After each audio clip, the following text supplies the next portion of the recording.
Revelations. Former Prime Minister Scott Morrison secretly swore himself into 5 ministerial portfolios.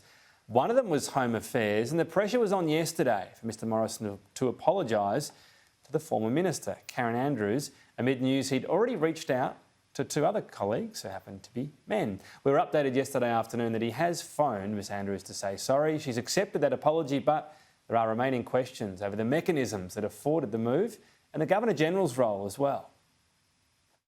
You're standing on the shore after the fact. I was steering the ship in the middle of the tempest.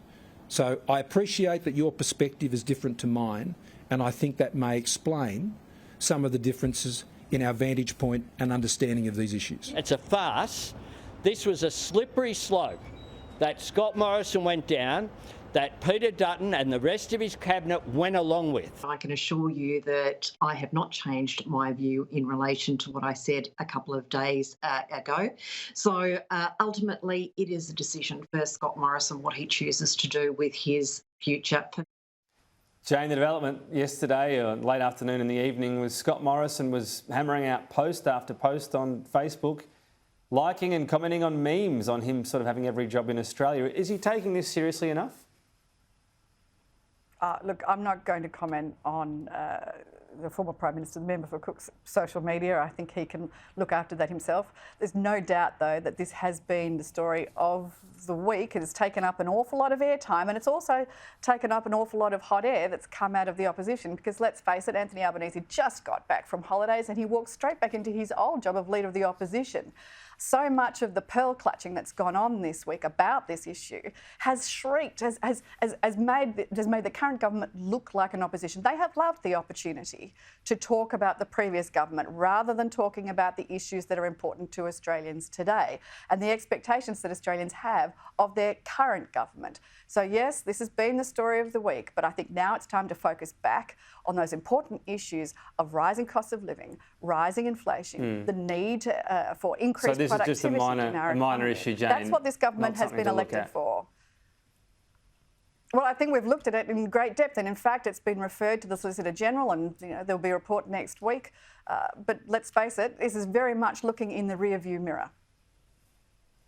Well, partly we need to look forward as well. And what about to you on this, Jenny, and the role of the Governor-General? Because we've had a couple of statements, but we don't know, for example, this. And we've spoken on this week on the program to constitutional experts. They want to know, did the Governor-General at least advise the Prime Minister he should be telling, at a minimum, the ministers involved that didn't realise they were co-ministers? Do we need to find out what role the Governor-General performed to know what we need to learn or expect for the future? For me, the real issues here lie with the Prime Minister. Under our system, the Governor-General receives advice from the Prime Minister and is required to act on it. And the real problem here is that Scott Morrison made a set of decisions that undermine the norms and conventions that support the principles of responsible government. Now, people might want to describe the response to that as pearl clutching or as hot air or any number of things. People might want to go online and create memes about it and make a joke of it. But the truth is that trust in democracy really matters. It's something everyone should take seriously, and it's not something people should take for granted. And when it's sought to be undermined, I think it is worthy of public discussion and an important thing to understand about our past and also about our future. Yeah, but to that same end, isn't it important to know what the Governor-General, our democratic political backstop in all of this, did? Yes, he takes instructions to the Prime Minister, but he also has a duty to offer advice. This is what experts have said all week. Why would his role not be examined? I think that the Governor-General has made a public statement about what he was told and what he knew. In the end, but not what advice he gave out. The real focus should be on the Prime Minister. The Governor-General, but you can have two focuses. You can look into what the Prime Minister did. He had no reason. Sorry, Tom, it's difficult. I don't want to interrupt you.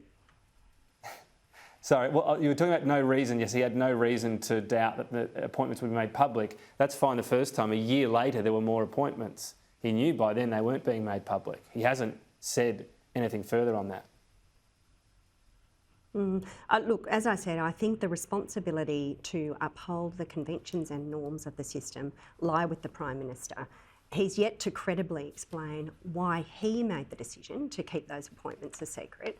And the consequence, of course, is that his colleagues, apparently some of them, didn't know that he was sworn to their portfolios, and the Australian public was in no position to hold a minister, Mr Morrison, accountable for performance in portfolios.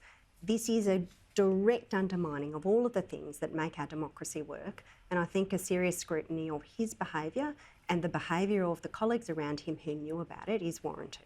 And yet our democracy did work. In fact, it worked well at a time of great crisis. I remember very well March 2020, when the opposition had absolutely no choice but to stand on the sidelines. They were bystanders in the COVID-19 crisis, at the worst of the crisis. Their impotence was so profound. All of the focus was on that leadership group. All of the focus was on the Prime Minister. Now, he did what he thought was best at the time. He now says that perhaps some of those things were unnecessary. But in fact, our democracy has worked exceptionally well over the last 2 years. And just quickly on this, Jane, Royal Commission. Now, does some reforms need to be made? Absolutely. All things COVID, Don't do reforms. Including this?